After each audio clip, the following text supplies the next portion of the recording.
Yes, everybody, what's going on? My name is Stephen Howson. This is Tactical Preview of United against Southampton, which shouldn't be as an important a game as it is turning out to be. So United sit fifth in the table after 4 points from a possible 9 in the opening 3 games. Absolutely not good enough, I'm sure every single one of you will agree. We fell to a 2-1 defeat against Crystal Palace last week, despite having 71% possession. We managed only the same amount of shots on target as that wonderful footballing excellence that is Crystal Palace. Van Aanholt became the first opposition player to score a 90-minute winner at Old Trafford in Premier League history. Too many records falling, isn't there? The other last 11 winners were all United players, as you would expect. Hence Fergie time and all that caper. We've now only won 3 of our last 17 competitive matches. Top. On the last 10 Premier League games in the Premier League, United 17th in the form table with only 2 wins, 3 draws and 5 losses. Absolutely not good enough. Ole Gunnar Solskjaer needs this win more than anyone, because I am starting to see, not from a lot of people that I know, but I am starting to see a lot of people questioning Ole. What I'm not seeing is the great and powerful fucking absolute widge that is Pochettino is actually sitting below us in terms of that form over those last 17 competitive matches. They're in the relegation zone. We're just out of it. But either way, it's not good enough with Valerie and Bertrand lining up in the wing-back positions. In this kind of situation, you would expect someone like Ward-Prowse to drift into the right, maybe Redmond to the left. Holberg and Romeo both act as 6s in the midfield and sit very deep, so there's definitely going to be some movement required in that even number 10 area, or United are going to have to try and spread it wide and get in behind those wing-backs. Danny Ings is probably Saints' main goal threat in the absence of Nathan Redmond. 1 goal and 1 assist in 2 starts this season, which isn't terrible for a team that you'd expect probably around about mid-table or potentially bottom half of the table. 1.7 shots per game, 1.3 key passes per game, a goal every 176 minutes. For United, key player, I think, is probably going to be Paul Pogba. He's definitely going to be holding the burden of creativity in the absence of Tony Marshall and Christ knows who else. I hope he starts a little bit further up the pitch.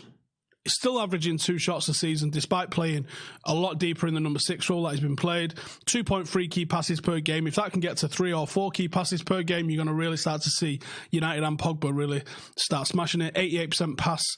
88% of his passes are currently inside his own half, and for me that needs to change. He did get 2 key passes in the loss against Palace. He's won 5 out of 6 of his aerial duels in the last game against Paris, and he'll need to compete in the air, given that Southampton's strengths are probably going to be at the set pieces. And this is where I'd expect someone like Harry Maguire to really step up for United. In terms of my starting 11 that I would like to see from United, I've been kind of forced into making some changes. Big Dave in net. I don't know why that's showing Eric Bailly. Wonder why it would be showing Eric Bailly. That's a strange one, isn't it? Definitely Maguire alongside Lindelof, not Eric Bailly as it's showing there. Wan-Bissaka at right back, Scott McTominay, Pereira and Pogba in a midfield 3, because we need to compete with the ball. We need quality on the ball. Now, McTominay come into a lot of criticism, I thought, last week. And some of it was justified, and I think some of it was a little bit on the unfair side. He's a little bit safe, but I think he's limited in terms of the options when he's trying to play it forward. So I would play Pogba and Pereira ahead of him, and I would look for him to try and find those. And if he's just got the simple job of win the ball, give it one of them 2, I think he can do that all day long. I think that's very within his wheelhouse. James looks better on the left. Possibly looks like he's got a tad more quality on the left-hand side. Maybe I'm just imagining it, but it feels like he does. Marcus has got to go up front. For all those saying, just play Mason down the middle. Mason's not ready to play against someone like Holberg yet. He's going to get absolutely bullied because he's a beast that's just going to murder him. I think that you've got to have him out on the wings where he can use quite deceptive pace, because he doesn't look like he's sprinting the same sort of intensity that Marcus runs with. But he's very quick. He kind of glides through, doesn't he? And you put him on that right-hand side, it invites him to either come in on that left-hand side on his left foot and shoot, or he can easily go around the right and offer it for somebody else as well. I think you take the pressure off him a little bit by playing him on that right-hand side and not asking him to go head-to-head with some big units that Southampton team has got. He'll find space out there. He'll pull that left-hand side centre-half, out of position, and that's where you hope, because Mason Greenwood isn't just a goal scorer, he's a creator. His passing's almost as good as his finishing. He's someone that has got the vision, and he's got the confidence as well to play a good ball in for someone else. And I really liked how him and Marcus linked up on the tour. So I would like to keep that thing kind of going a little bit. My worry in this game is if this is going tits up, which has definitely got the potential to do for United, who do we bring in? Who do we come off the bench to change this? Where's the tempo change? And for me, that's why Dan James has to live on the bench. And he's got to be one of the first off the bench when you need an injection of something, because that's what he offers. I don't know where Jesse Lingard's not going to change the pace of a game. Juan Mata's not going to change the pace of a game. Angel Gomez isn't going to change the pace of a game. Sanchez now plays for Inter Milan, so he can't come and do anything for us.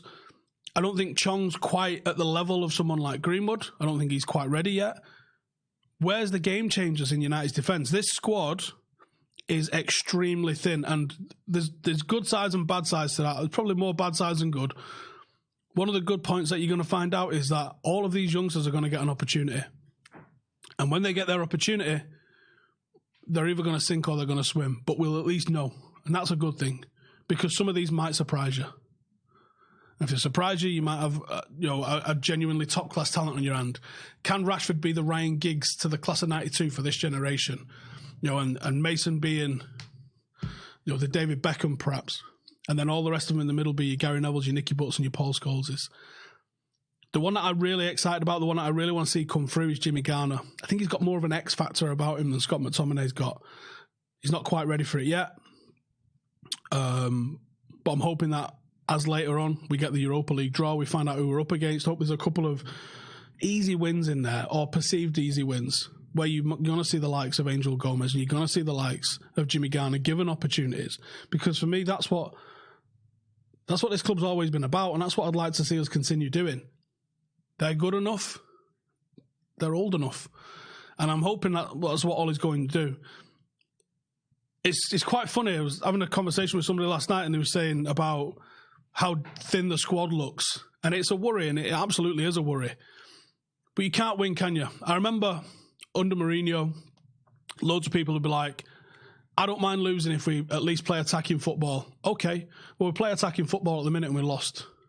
Didn't see many people like, hey, at least we played attacking football. That didn't happen, did it? Still people moaned. Or I'd say, do you know what? I don't mind losing if we play the youngsters.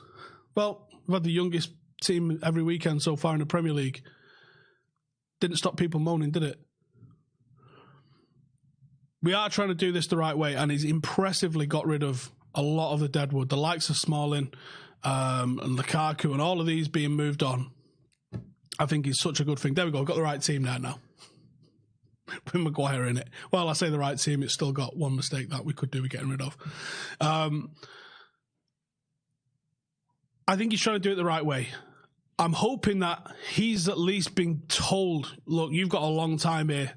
Don't panic into making signings. Don't panic into bringing players in that might not be quite perfect. What we've brought in has been pretty good, especially in Wan-Bissaka and Maguire.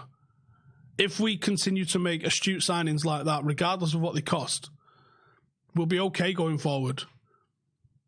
I wonder if that United are targeting the natural end of the City and Liverpool cycle, which will be in about 3 or 4 years.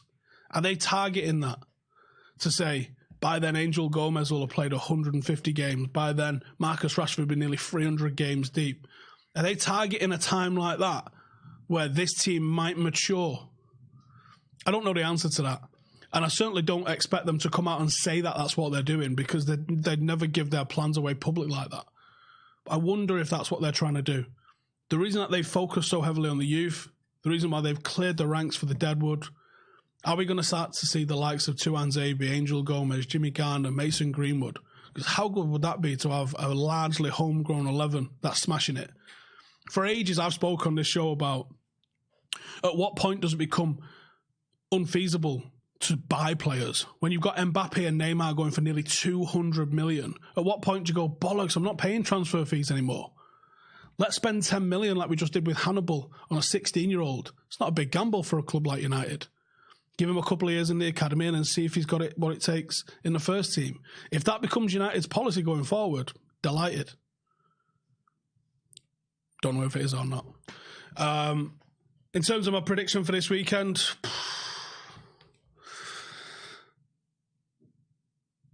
I don't know. I hope Ollie's strong enough to pick the team that he sees fit, but I am worried that he saw a counter-attacking setup to be the team that was going to beat Crystal Palace at home. To be fair, it should have been enough. It just wasn't enough.